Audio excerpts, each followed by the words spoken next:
우리 방금 읽었던 본문 고린도전서 5장 전체의 말씀이었습니다. 고린도전서 5장 전체의 말씀 제목은 성도라는 이름의 무게라는 제목으로 함께 은혜를 나누도록 하겠습니다. 1960년부터 12년 동안 한국을 너무나 사랑하셔서 한국에서 사역을 하셨던 하비콘 선교사님이라는 분이 계십니다. 한국에서 사역했을 당시 한국 이름이 있었는데요, 그분의 한국 이름은 간하베 목사님이라는 분이었습니다.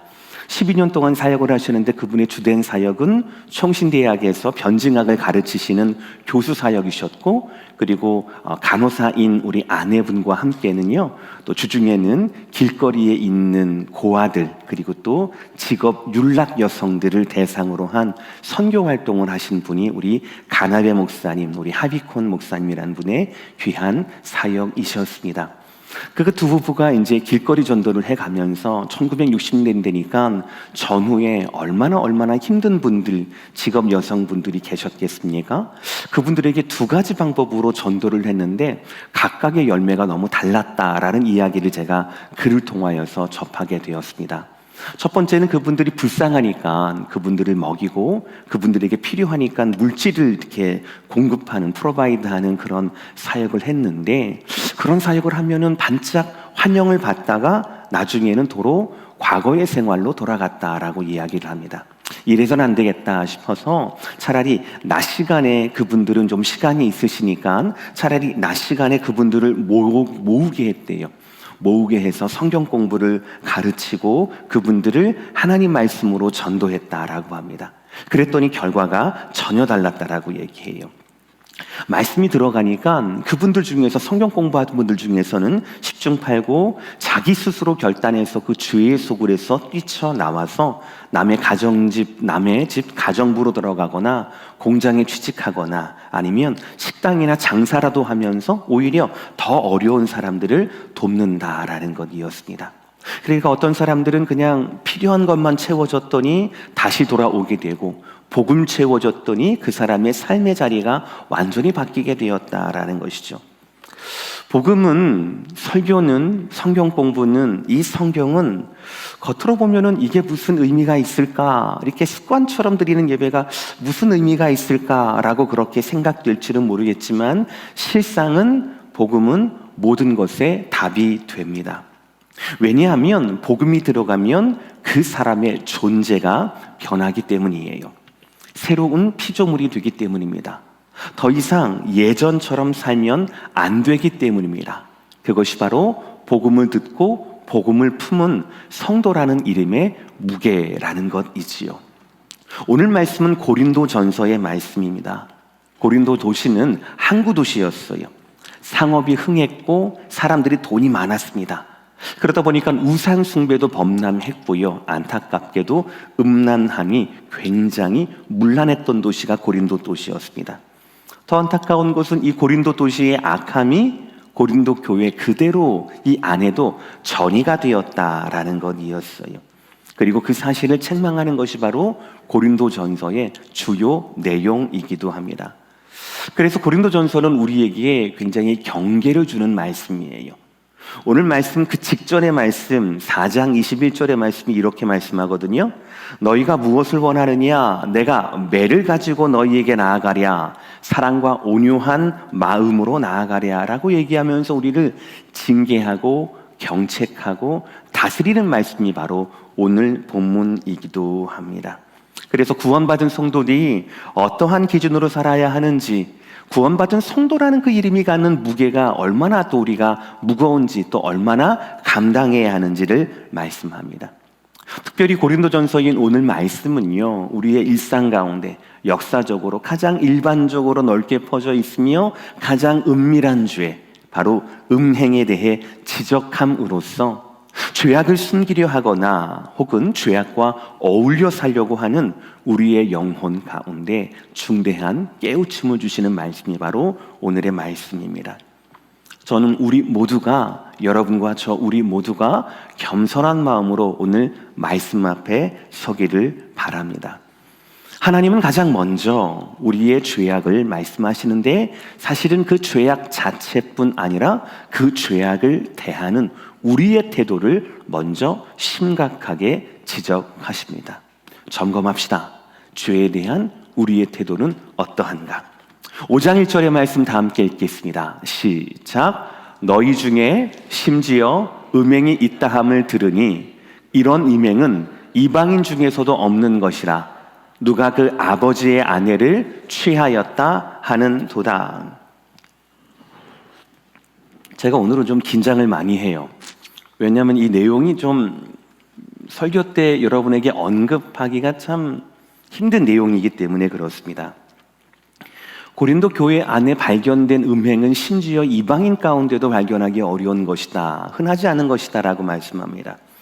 아버지의 아내, 즉 계모겠죠. 계모와 잠자리를 같이 한 근친상간의 문제였다라는 것입니다.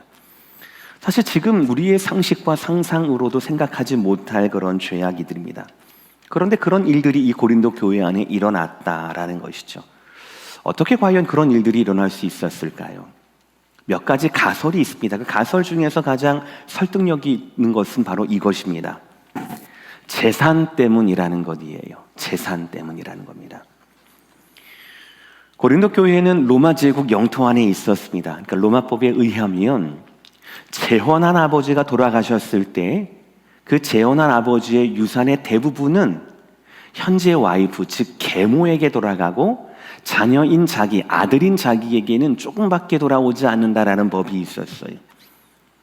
그래서 이 재산을 계모에게 전부 빼앗기기 싫은 아들이 일부러 계모와 결혼을 해서 자기가 누려야 할 재산, 유산을 확보하는, 보장받기 위해서 이런 짓을 저질렀다라는 해석입니다. 덧붙여 이런 짓을 한 사람은 분명히 고린도 교회 안에서 굉장히 높은 지위를 차지했을 것이다 라고 추론합니다. 그도 그럴 것이, 여러분 아시겠지만 고린도전서 1장의 분위기를 보면, 그 교회의 분위기를 보면 내가 누구에게 세례를 받았다, 내가 어느 사역자하고 더 친하다라고 하는 것으로 서로 분쟁이 일어나고 분파가 일어나지 않습니까? 그런데 고린도 교회에는 성경적인 리더십이 없었던 겁니다. 다양한 유력한 사람들의 알력 다툼이 흔했던 것이 바로 고린도 교회의 분위기다라는 것을 봤을 때 일리 있는 주장이기도 합니다.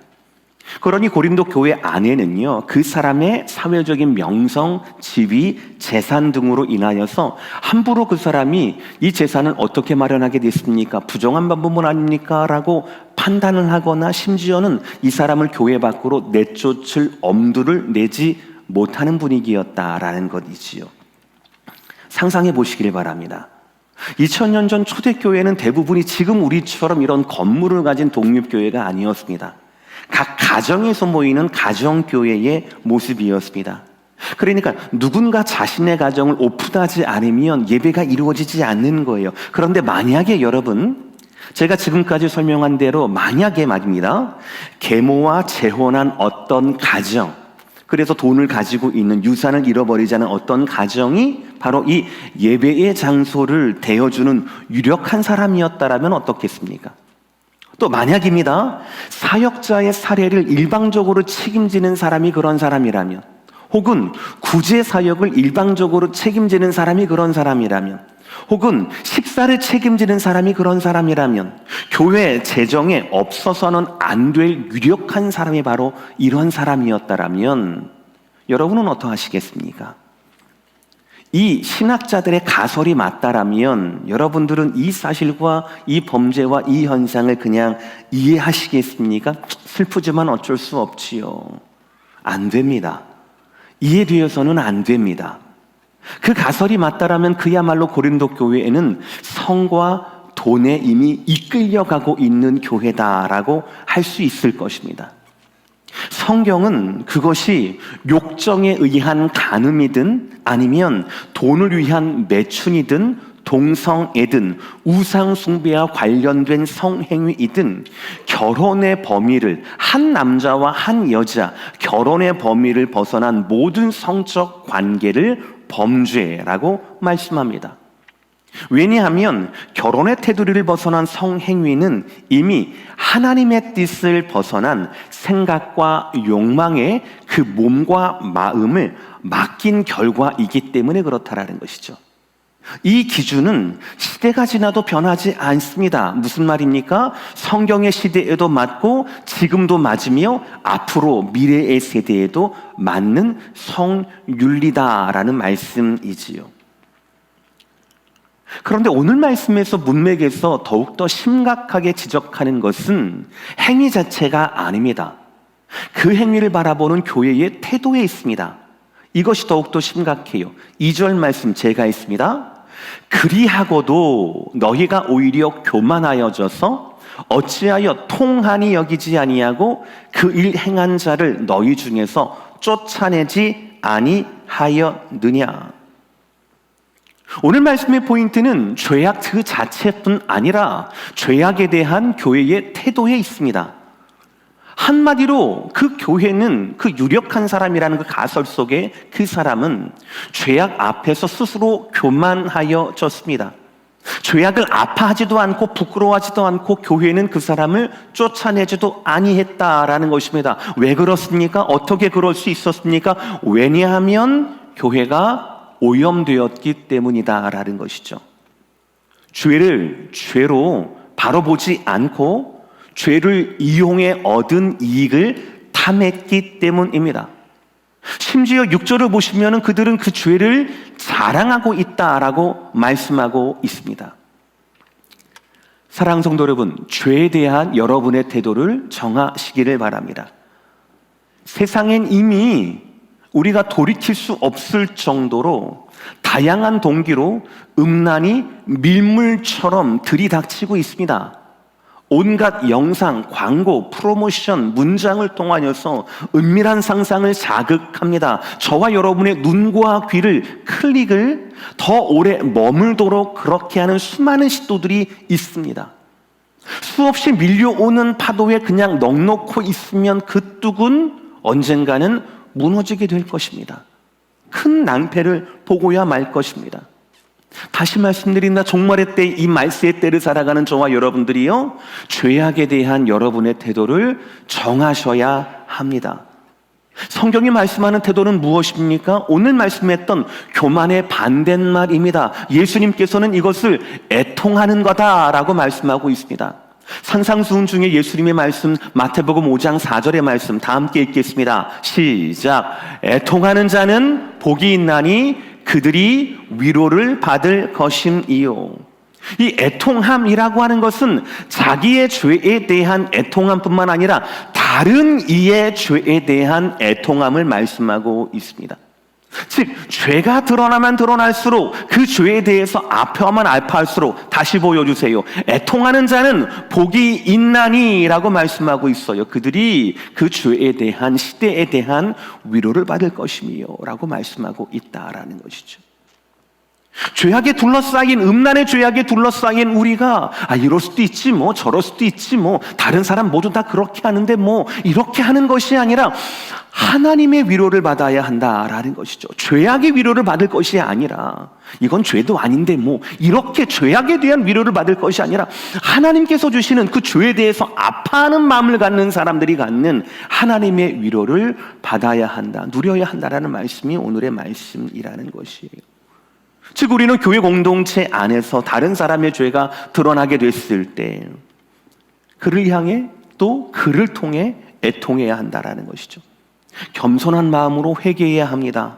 우리가 회개해야 되고 그 사람 당사자에게도 회개를 촉구해야 합니다. 이것이 바로 죄에 대한 바른 태도입니다. 결코 교회 공동체는, 성도는 드러난 죄악에 대해서 그대로 두면 안 됩니다. 왜냐하면 그 죄악은 공동체 안에서 퍼지기 때문에 그렇습니다. 그래서 두 번째 말씀이 있는 거예요. 누룩을 버리라고 하신다라는 거예요. 제가 어렸을 때 시골에 외할머니 댁에 가면은요, 자주 저한테 해주신 음식이 있었어요. 술빵이라고 아시죠? 술빵. 그러니까 도시에서 살던 뽀얀 손자가 찾아오니까 뭐 슈퍼도 없고 뭐 아무것도 없잖아요. 뭐 과자도 없고 하니까 할머니가 조금 안타까우셨나 봐요. 그래서 제가 갈 때마다 빵이라고 얘기하면서 떡 같은 빵을 저한테 항상 주셨던 거예요. 그게 바로 술빵이었습니다. 막걸리에 보름가루를 섞어가지고 이렇게 발효시켜가지고 푸지듯이 만드는 그런 떡 같은 빵이었습니다. 그 양이 많아 보이지 않는데 굉장히 스펀지처럼 가볍고 먹으면 죄송합니다. 취할 듯 해가지고 굉장히 기분 좋았던, 더 달라고 했던, 맛은 없었지만 그 먹고 난 다음에 맛이 참 좋았던, 끝맛이 참 달았던 그게 바로 술빵이었어요. 근데 술빵을 하려면 꼭 뭐가 필요합니까? 막걸리나 막걸리 찌꺼기가 필요했거든요. 왜냐하면 그것이 그 효소의 역할을 했기 때문에 그렇습니다. 오늘 말씀에 누룩이 나오잖아요. 바로 그 역할입니다. 오늘 말씀에서는 누룩을 죄악으로, 그리고 나머지 빵, 이 떡덩어리를 바로 교회 공동체로 비유를 하셔요. 6장 하반절 말씀입니다. 뭐라고 합니까? 적은 누룩이 온 덩어리에 퍼지는 것을 알지 못하느냐.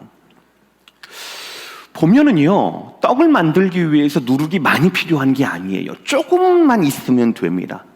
그래서 보니까 대부분 떡을 만들기 위해서는요, 떡을 만들 때 누룩을 포함해서 막 반죽을 합니다.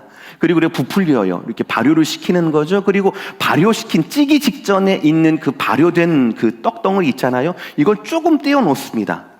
그리고 다음번, 며칠이 지나던 다음번에 떡을 할 때 그거를 또 가지고 같이 반죽을 하면 신기하게도 이 쬐끔만 이 반죽 때문에, 누룩 때문에 이 빵 전체가 다 이렇게 부풀어 오르게 되더라고요. 오늘 사도 바울은 하나님 말씀은 교회 공동체 안에 죄악이 마치 이 누룩과도 같다라고 말씀하고 있어요. 즉, 양의 많고 적음이 결코 문제가 아니라는 겁니다.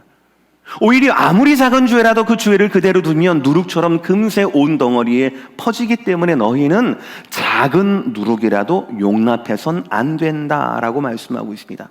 우리 다 함께 5장 7절 전반절 말씀 다 함께 읽겠습니다. 시작. 너희는 누룩 없는 자인데 새 덩어리가 되기 위하여 묵은 누룩을 내버리라.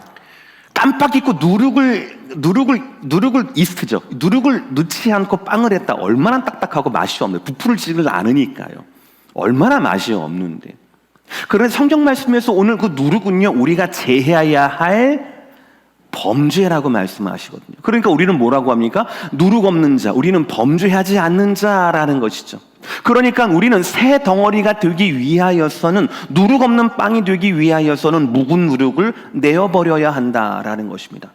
근데 제가 방금 말씀드렸잖아요. 누룩 없는 빵이 얼마나 맛이 없다고, 얼마나 딱딱하다고요. 그런데 유대인들은 누룩 없는 빵을 먹어야 할 때가 있었습니다. 바로 뭐냐면 유월절을 지킬 때였어요. 유월절을 지킬 때였어요. 유대인들은 그들의 패스오버, 유월절을 지킬 때, 출애굽을 지키는 그 기념하는 유월절을 지킬 때마다 누룩 없는 빵, 즉 무교병을 만들어서 먹어야 했습니다. 근데 이스라엘처럼 따스하고 또 습기가 많으니까 그런 기후에서는요, 다양한 효모와 효소가 너무나 빠르게 발효되어 있기 때문에 완전한 무교병을 만들기 위해서 그 사람들은 7일 동안 집에 누룩을 완전히 제거해야 했습니다. 1년에 한 번씩. 그런 일을 해야 했다라고 합니다. 이것이 바로 이스라엘 사람들의 유월절 준비의 핵심이었습니다. 그러니까 7일 동안 집 곳곳에, 특히 찬장이나 부엌 이곳에 누룩이 아예 없게 하는 겁니다. 다시 한번 7절 전반절 말씀 보세요. 너희는 누룩 없는 자인데 새 덩어리가 되기 위하여 묵은 누룩을 내어버리라. 묵은 누룩, 즉 예전에 있었던 달콤했던 그것, 예전에 용인했던 죄악을 이제는 버려버리라 라는 것입니다. 왜냐하면 무른 누룩을 그대로 두어서는 무교병, 누룩 없는 빵을, 새로운 빵을 만들 수 없기 때문이다라는 것이죠. 하나님이 그들 가운데 왜 무교병을 먹으라고 하셨을까요? 그 맛도 없고 딱딱한데, 누구도 좋아하지 않는 것인데 왜 그랬을까요?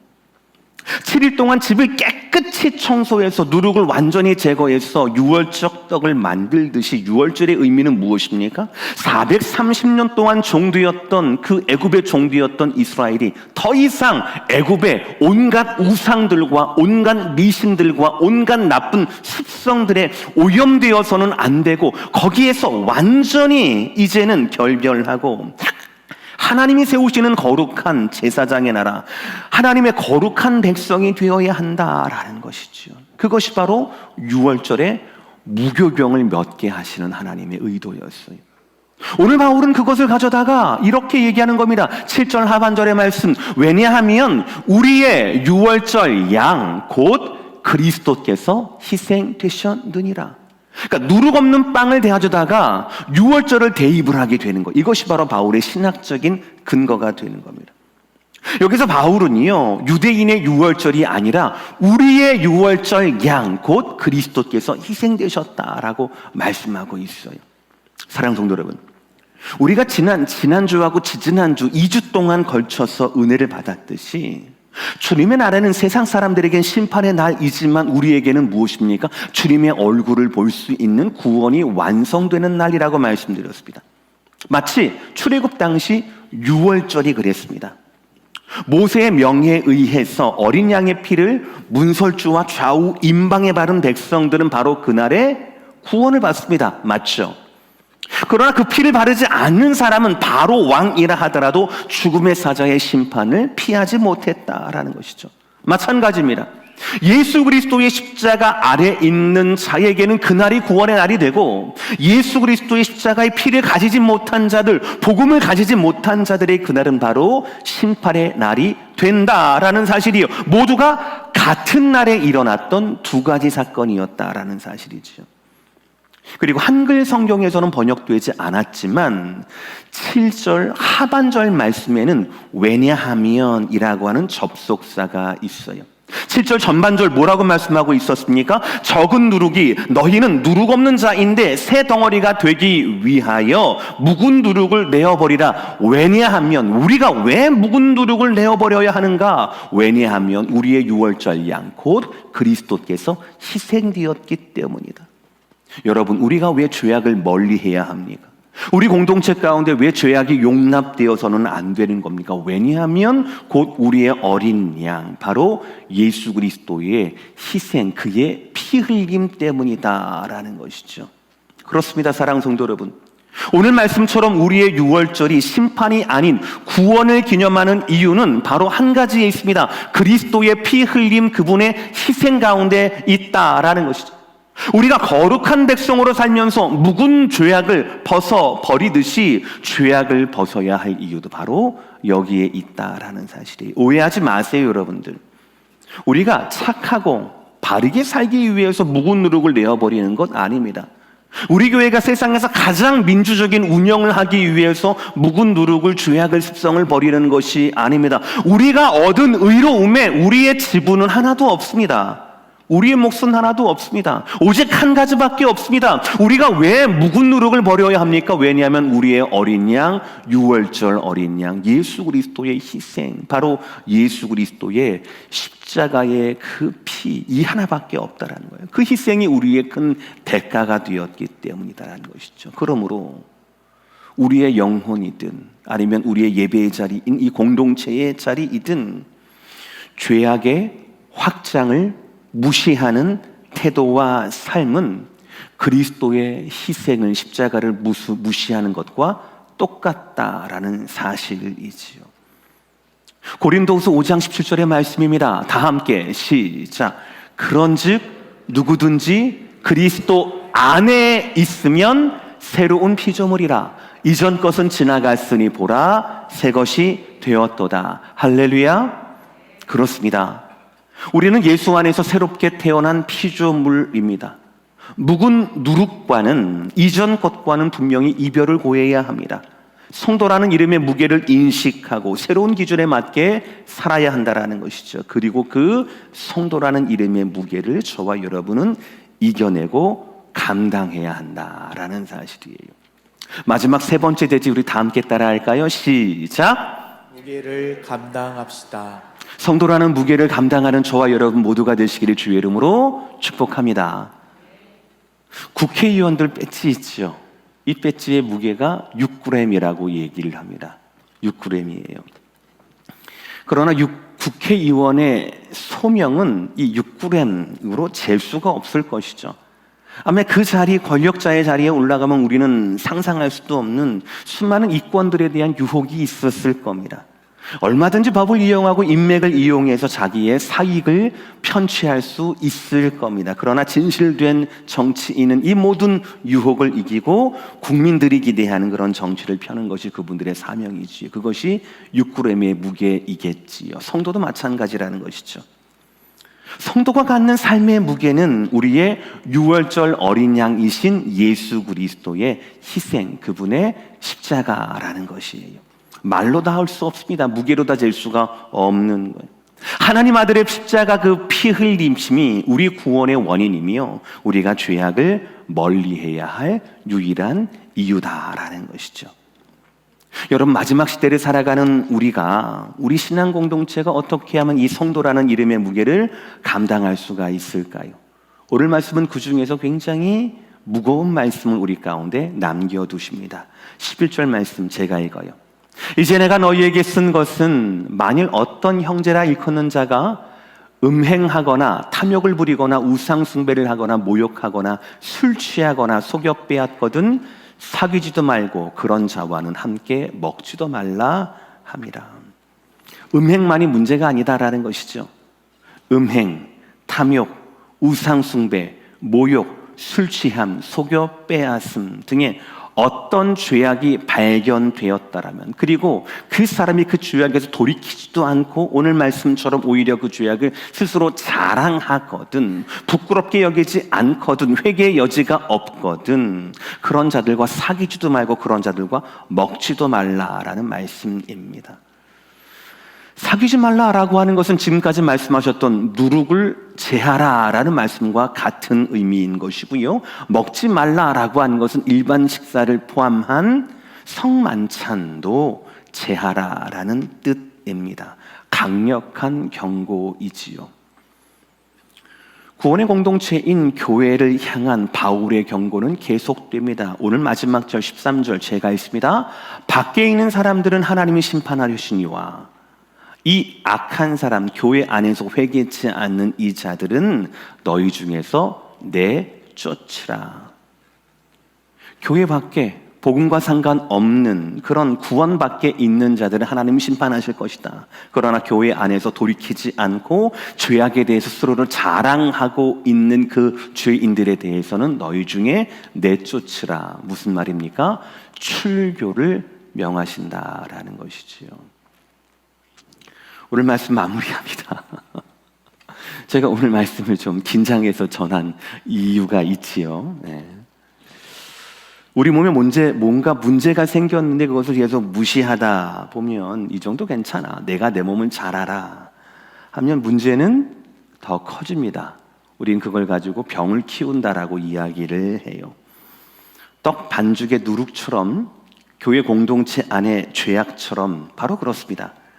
얼마나 많은 죄를 저질렀는가라고 하는 그 양의 문제가 아닙니다. 죄의 존재가, 그리고 죄의 존재에 대한 우리 교회의 태도가 굉장히 중요하다라는 것이죠.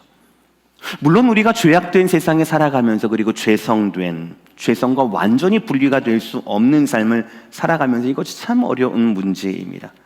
그러나 오늘 말씀처럼 우리는 결코 죄의 문제를 가볍게 여겨서는 안 됩니다. 특히 회개하지 않는 죄, 자랑으로까지 여기는 죄, 이익으로 삼으려는 태도 등은 우리가 극히 경계해야 한다라는 것이죠. 오늘 고린도 교회를 병들게 했던 음행의 문제를 살펴보십시오. 이방인들도 저지르지 않는 근친상간의 범죄를 저지르고도 당당했습니다. 교회는 교만했고 어쩔 줄 몰라 했습니다. 이에 대해서 오늘 말씀은 13절에 가장 마지막 최후의 방법인 출교까지 명하십니다. 그러나 이것은 말 그대로 최후의 방법이 되어야 할 것입니다. 모든 교우들이 다 사법 심판관이 되어서 누가 어떤 범죄를 어디서 저지르냐, 이런 것들을 감시할 수 있는 것은 아니다라는 것이죠. 갈라디아서 6장 1절을 보시면 이렇게 말씀하고 있습니다. 형제들아, 사람이 만일 무슨 범죄한 일이 드러나거든 신령한 너희는 온유한 심령으로 그러한 자를 바로잡고 너 자신을 살펴보아 너도 시험을 받을까 두려워하라. 그렇습니다. 발견된 죄악에 대해서 우리가 먼저 가져야 할 것은 온유한 심령입니다. 물론 말씀처럼 오늘 고린도전서 5장의 말씀도 그렇고 갈라디아서 6장 1절의 말씀도 그렇고 범죄한 형제들을 그냥 내버려 두는 것이 아니라 그들을 바로잡아야 하는 것입니다. 그러나 말씀의 포인트는 우리 스스로에게 있습니다. 내 스스로를 살펴봐야 한다는 것이죠. 시험에 들지 않게 주기도문에 주님께서 가르쳐준 기도처럼 우리를 항상 시험에서 건져내 달라라고 그렇게 우리는 간절하게 주님 앞에 기도해야 합니다. 죄악에 대해서 애통하고 하늘의 위로를 기대해야 한다라는 것이죠. 그러나 교회는 공동체입니다. 공동체로서 교회는 너도 약하고 나도 약합니다. 그러니 서로에 대한 서로의 거룩에 대한 거울로서, 그리고 이러한 신앙의 동역자로서 순전하고 신실한 신앙생활의 동반자가 되어야 합니다. 그래서 사도 바울은 갈라디아서 6장 1절에 이어서 2절에 이렇게 표현합니다. 다 함께 읽겠습니다. 2절 말씀 시작. 너희가 짐을 서로 지라 그리하여 그리스도의 법을 성취하라. 그렇습니다. 우리는 서로의 짐을 지어야 합니다. 나에게도 죄성의 무게가 있고 그 사람에게도 죄성의 무게가 있습니다. 그 사람에게는 유혹이 있었기 때문에 약한 유혹의 뚝이 터진 것이고 나는 아직 유혹이 오지 않을 수도 있었다라는 것입니다. 그 사람을 정죄함으로 말미암아 그 사람에 대한 나의 법이 성취되는 것이 아니라 그 죄악에 대해서 애통함으로 말미암아 우리 공동체에 대한 서로의 짐을 짐으로 말미암아 그리스도의 법이 성취되는 공동체가 되어야 한다. 누룩이 없는 공동체가 되어야 한다라는 사실입니다. 그래서 우리는 서로가 서로 짐을 짐으로 말미암아 성도라는, 그리고 교회라는 이 거룩한 무게를 감당해야 합니다. 그렇게 해서 그리스도의 법, 사랑의 법을 성취해야 한다라는 것이죠. 서로의 연약함을 돌봐야 하고 위로를 해야 하고 중보로 품고 기도해야 한다라는 사실입니다. 사랑하는 성도 여러분, 이 말세 지말 가운데 음란과 음행이 물밀듯이 들어오는 이 시대 가운데 성도로서, 복음을 품은 성도로서의 무게를 잘 인식하시고 성도로서 끝까지 주님 앞에 남으시는 저와 여러분 모두가 되시기를, 애통해하며 하늘의 위로를 받으시는 저와 여러분 모두가 되시기를 주의 이름으로 축복합니다. 기도하시겠습니다.